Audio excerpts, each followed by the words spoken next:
De cara a las elecciones presidenciales de octubre, venimos intentando conocer y presentarles las diferentes propuestas de los partidos en todas las áreas. Es en este marco que hoy recibimos a Carmen Sanguinetti, una de las referentes en políticas sociales del candidato por el Partido Colorado, Ernesto Talvi. Carmen, bienvenida. Buenos días. Bienvenida, muchas gracias por Buen día.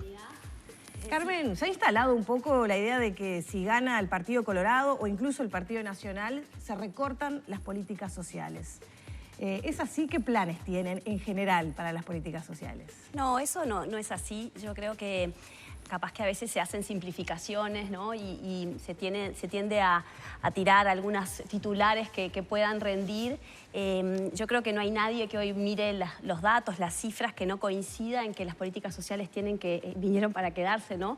Y es importante, yo creo, sí, reformularlas, evaluar lo que se está haciendo, ver qué es lo que está funcionando, qué es lo que no está funcionando tan bien. Creemos que es súper importante que todos los contribuyentes entiendan en qué se está invirtiendo a nivel de políticas sociales, qué cosas se están haciendo bien, qué cosas capaz que no salieron como se había pensado y hay que reformular y repensar, ¿verdad? Pero de ninguna manera eso es cierto. Pero eso es un rédito político que se utiliza por parte, por ejemplo, del oficialismo como diciendo, si se cambia el rumbo, si hay un cambio de gobierno, cuidado porque habrá un cambio, por ejemplo, en políticas sociales, más allá de un titular. Es repetida esa frase en algunos principales referentes de la izquierda. Sin duda van a haber cambios, ¿verdad? Cuando uno llega, yo creo que una de las señales de que una democracia es sana es que haya rotación en el poder, y cuando hay rotación en el poder, los que vienen van a evaluar y van a revisar a fondo qué es lo que se está haciendo y de vuelta qué es lo que hay que profundizar y qué es lo que hay que cambiar. Eso es inherente a los cambios de gestión, ¿verdad? Ha sido así históricamente en el Uruguay y en todos los países, lo cual no quiere decir que sea cierto que se van a recortar o que se van a acabar o que se van a ir para atrás en algunas cosas en las que será avanzado, ¿verdad? ¿Cuál es el enfoque? ¿Cambiar qué, por ejemplo? Bueno, nosotros lo que observamos es que el Estado no está presente en algunas de las áreas de contexto crítico, y por otro lado sea una cosa bastante particular que en algunas áreas no está presente, y por otro lado hay familias que están sobreintervenidas. Hoy lo que tenemos es un montón, una diversidad enorme de programas que se están haciendo desde el MIDES, y a veces entendemos que hay necesidad de evaluar y de ver cómo se puede optimizar esas intervenciones, ¿no? Con el centro puesto en la persona, en el niño, en la persona en situación de vulnerabilidad, ¿no? No pensar el abordaje desde los programas o desde las políticas públicas o desde la burocracia, sino poner en el centro a la persona, ¿no? Y desde ahí ver, bueno, a ver, cuáles son las distintas intervenciones que esta persona estaría precisando para salir de esa situación, ¿no? Y por eso es que proponemos lo que nosotros llamamos los centros de atención individualizada, los CAI, como para que en ese lugar haya un abordaje desde los distintos ángulos, ¿verdad? Y así poder, de alguna manera, sacar adelante estas poblaciones. Institucionalmente, ¿cómo sería? ¿Serían dependencias distribuidas en el país? Serían dependencias... ¿A qué ministerio responderían? Sí, serían dependencias distribuidas en el país. Hay muchas cosas que todavía están, por supuesto, en estudio. Y también capitalizando lo que es el saber de la sociedad civil, ¿verdad? Yo tuve la oportunidad, yo viví muchos años en el exterior y trabajé bastante en lo que fue la reforma de lo que se llamaba de vuelta al trabajo, ¿verdad? Toda esa gente que estaba recibiendo planes monetarios, incentivos monetarios, y bueno, y había que buscar que ellos volvieran a trabajar. ¿Y qué pasó cuando esto sucedió? Bueno, surgieron iniciativas privadas que pensaban que iba a ser muy fácil capacitar a la gente para darles inserción laboral, y la realidad es que esas personas no conocían la realidad y no estaban tan empapados de las necesidades, con lo cual fracasaron. Y yo trabajaba en una organización de la sociedad civil que teníamos una alianza, ¿verdad? Una alianza de organizaciones de la sociedad civil que estábamos ubicadas en la periferia de la ciudad de Nueva York, y ahí cada una de estas organizaciones, por su esencia y por su experiencia y demás, trabajaba de distintas maneras. Entonces, esta alianza trabaja de forma coordinada, ¿verdad? Y bueno, y capaz que una experiencia valiosa que, por ejemplo, pasaba en el Bronx era relevante para los que estaban haciendo algo trabajando con poblaciones similares en Harlem, ¿no? Entonces, nosotros entendemos que ahí también hay una oportunidad. Hay un montón de organizaciones de la sociedad civil en el Uruguay que están haciendo experiencias muy valiosas. Y bueno, hay que de alguna manera mejorar esas sinergias y y estar escuchando mucho a la gente y entendiendo las realidades, también con que ellos tengan una voz, ¿verdad? Co-construyendo las soluciones. Muchas personas cuando hablan de, o cuando se enfoca y se aborda la temática de la política social, son muy críticos en cuanto a decir que lo que se ha hecho es no políticas de abordaje social, sino asistencialismo. ¿Usted comparte ese diagnóstico o no? Sí, yo comparto que hay que parece bastante irónico, ¿no? Pero sí, comparto que muchas de las políticas que se han tenido tienen un corte asistencialista. Sucede también, por ejemplo, con otras poblaciones vulnerables, como puede ser discapacidad, que es una temática que me toca de cerca y la conozco bastante bien. Y ahí, por ejemplo, es bien claro, ¿verdad? O sea, se han hecho avances, pero hoy en día lo que sabemos es, si nosotros queremos que las personas con discapacidad tengan vidas dignas, tengan vida plena, estén insertadas en la sociedad, tienen que tener un trabajo, ¿verdad?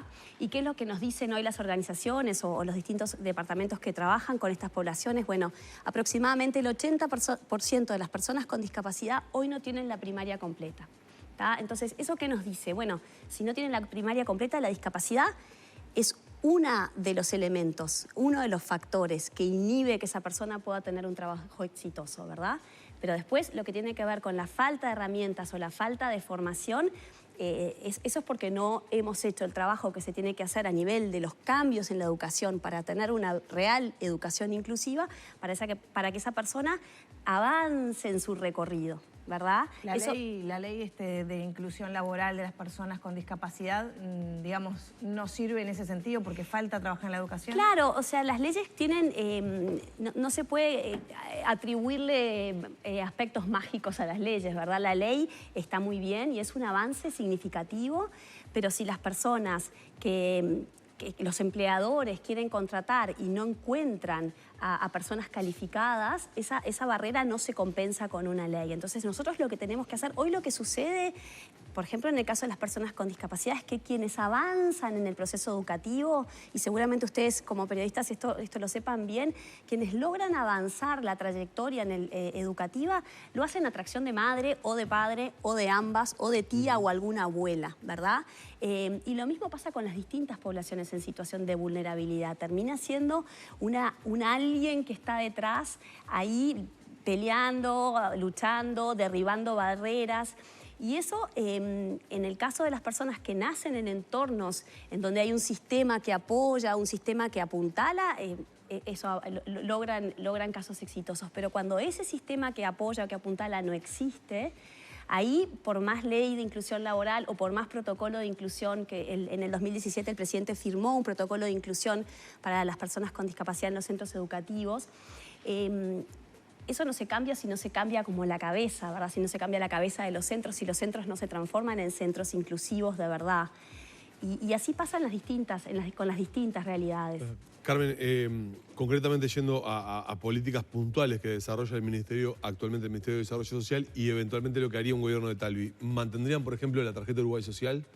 Miren, hay esas preguntas así específicas, nosotros la tenemos que revisar con información que hoy no tenemos, ¿verdad? No tenemos el privilegio de diseñar un plan de gobierno estando en la cocina, ¿verdad? Entonces, hay muchos temas dentro de lo que tiene que ver con políticas sociales que los estamos estudiando. Tenemos, sí, claro, un diagnóstico y tenemos una línea a seguir y los invito a quienes, ustedes o los televidentes que están interesados a mirar nuestro programa de gobierno en donde ponemos las distintas áreas en las que creemos es imperioso trabajar. Y después tenemos un montón de temas en donde realmente necesitamos más información, más insumos para tomar esas decisiones. Hoy nosotros dentro de las políticas sociales no tenemos, a diferencia de lo que sucede en educación, que hay un INED, ¿verdad? Y que tiene estadísticas muy claras, muy precisas. Hoy sabemos perfectamente cuántos egresan, cuántos se pierden en el sistema, ¿verdad? Hay un diagnóstico, hay una foto muy, muy clara.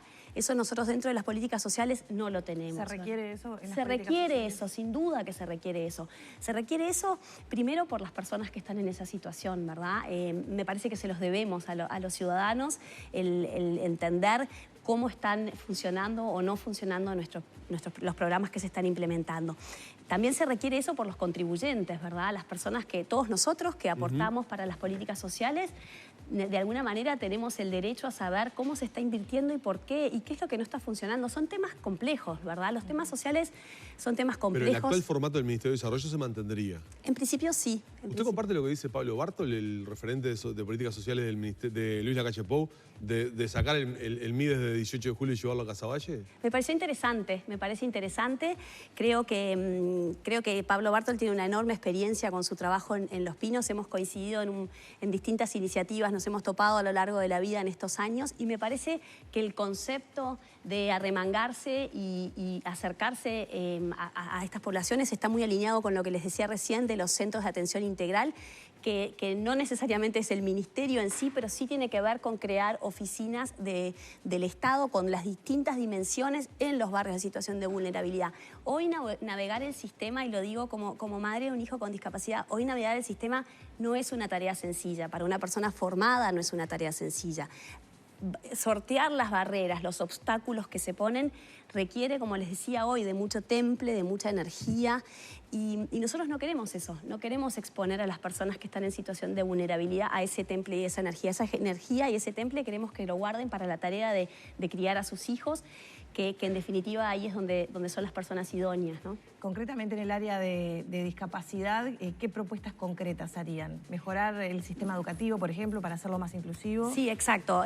Nos parece súper importante que se empiece a realmente implementar este protocolo que está en los hechos, pero no en teoría. Después, uno de los problemas más grandes, más significativos que tenemos en el área de discapacidad es que no tenemos datos. En el último censo se preguntaba, ¿hay una persona con discapacidad en esta familia? Y si uno contestaba que sí, no había una apertura por tipo de discapacidad. Entonces, no, pero hay una incidencia muy alta, ¿no? En cuanto a la tasa en la población en general. Sí, pero no tenemos datos reales. Entonces, lo que no se puede medir es difícil de evaluar cómo estamos mejorando, ¿verdad? Y tenemos una sociedad civil también dentro de lo que es discapacidad bastante fragmentada para los pocos que somos. Entonces, nosotros una de las cosas que decimos es importante crear una unidad estadística para entender bien dónde estamos parados y de ahí poder evaluar cómo mejorar. ¿Para las políticas sociales o para el área sí, de específicamente de discapacidad? Después lo otro que es súper importante es crear un certificado único de discapacidad. Eso es una recomendación de la alianza que se hizo en las Naciones Unidas. Hoy depende del trámite que tú tenés que hacer precisás sacar un certificado diferente, lo cual es una locura, ¿no? Por ejemplo, hay determinadas condiciones en donde una condición genética que está dada al momento de nacer, ¿verdad? Y sin embargo, hoy si uno quiere hacer un determinado trámite, puede tener que ir al Ministerio de Salud a sacar un certificado o puede tener que ir al BPS a sacar un certificado.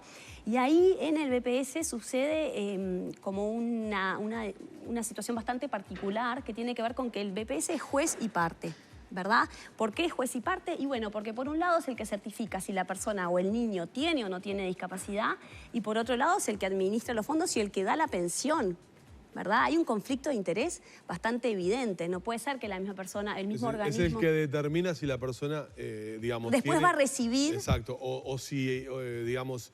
si aplica para recibir esa pensión o no. Exactamente. Entonces, por eso es que digo, el BPS hoy es juez y parte. Y eso es una situación que nosotros entendemos se tiene que cambiar porque hay un conflicto de interés bastante evidente. Otro tema que nos preocupa mucho desde Ciudadanos, nosotros creemos que las palabras construyen realidades, ¿verdad? Y si uno se pone a leer todas nuestras leyes, hay un lenguaje muy peyorativo, muy anticuado y totalmente fuera de época en lo que tiene que ver en relación a las personas con discapacidad. Existe hoy, en pleno 2019, para darles un ejemplo, un organismo que se llama el Patronato del Psicópata. Eso no... En realidad, quienes están a cargo intentan nombrarlo de otra manera porque institucionalmente se está intentando cambiar el nombre, Entiendo, ¿no? Hay un reconocimiento. Yo sé, pero no puede ser tan difícil cambiar un nombre, ¿verdad? O sea, hay determinadas... Y así está teñida de discriminación nuestras leyes, teñidas de palabras... que responden a otra época, responden a la época en que teníamos el paradigma médico, ¿verdad? Es importante entender cómo ha evolucionado el concepto de discapacidad. Cuando nosotros estábamos parados en el paradigma médico, ahí a la persona con discapacidad había que arreglarla, había que de alguna manera normalizarla, ¿verdad? Esa era un poco la concepción. Hoy, por suerte, el mundo hemos entendido que nos tenemos que correr de ese lugar. Hoy estamos parados en el paradigma social. Y el paradigma social tiene que ver con que las barreras están en el entorno. Es en el entorno que hay que trabajar. Y esto aplica a otras poblaciones, ¿verdad? O sea, el problema no es la persona con discapacidad, se corre el foco. Y es en el entorno en que hay que derribar las barreras para que esa persona con discapacidad se pueda desarrollar en su plenitud, pueda hacer lo que quiera hacer, pueda estudiar lo que quiera estudiar, ¿verdad? Dentro del marco de las limitaciones, ¿verdad? ¿Se requiere un marco normativo distinto, entonces, una batería de leyes? A mí me encantaría que se hiciera una limpieza de la terminología y la terminología peyorativa de las leyes. Claro, porque han habido intentos. Por ejemplo, la ley de salud mental en realidad elimina el patronato del psicópata. Sí, sin duda. Han habido intentos, han habido muchos intentos que están en la dirección correcta. Ellos seguramente hayan escuchado a Ernesto Talvi, el candidato a la presidencia por el Partido Colorado, muchas veces decir, esto no se trata de hacer borrón y cuenta nueva, o no se trata de decir todo lo que se hizo está mal, ni mucho menos. Esas simplificaciones no sirven ni para un lado ni para el otro. Han habido intentos y se han hecho cosas muy valiosas. Claro, pero Talvi lo que dice, cuando habla de políticas sociales, reconoce eso. No decimos que todo lo anterior estuvo mal, no, que hay cosas para corregir, lo que dice en su discurso, pero que la intervención de política social no se debe perpetuar. Claro, tiene que ver con que hay algunas situaciones... No debe crear dependencia de alguna manera.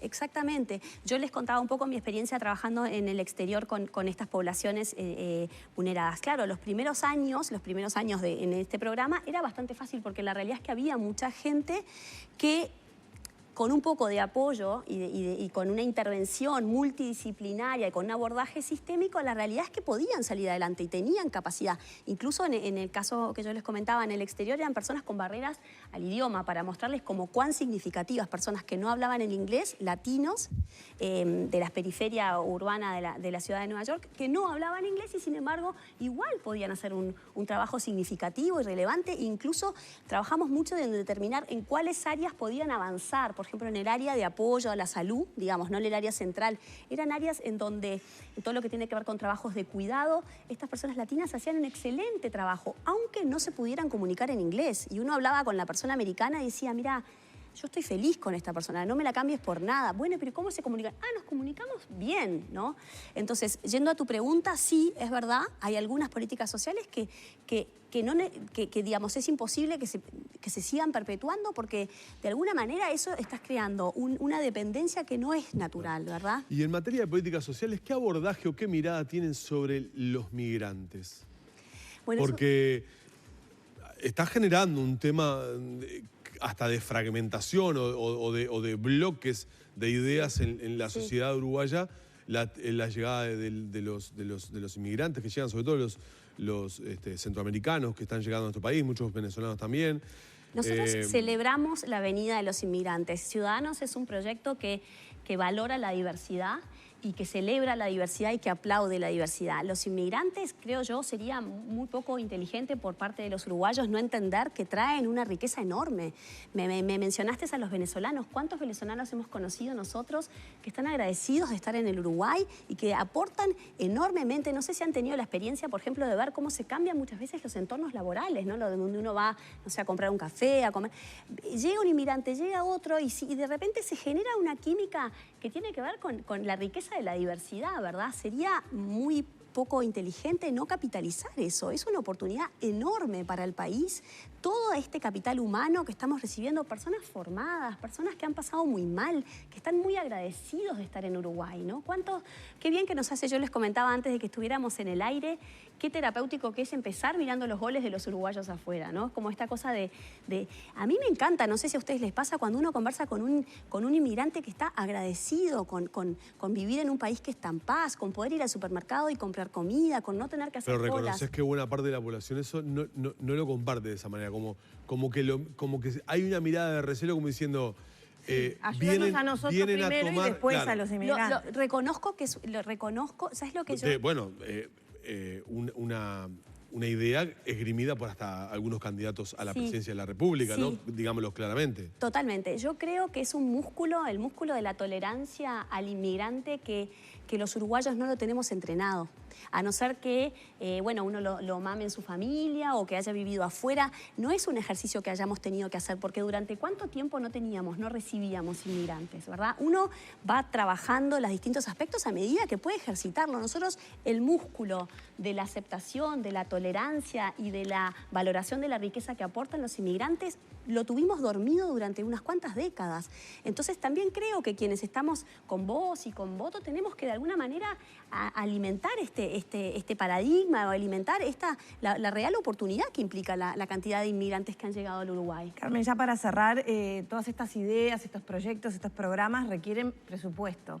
¿Cuál es la idea? ¿Aumentar el presupuesto para el desarrollo social? ¿Mantenerlo? ¿Recortarlo? Como les decía, nosotros nos falta información para determinar, contestar preguntas como esta, ¿verdad?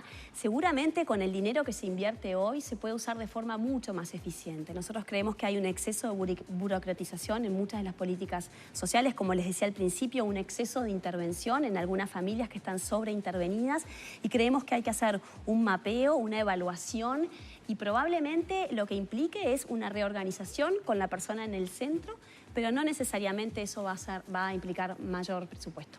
Muchas gracias. Gracias, Carmen, por habernos acompañado Muchas esta gracias mañana. A ustedes. Hasta luego. Cerramos la entrevista por acá. Gracias.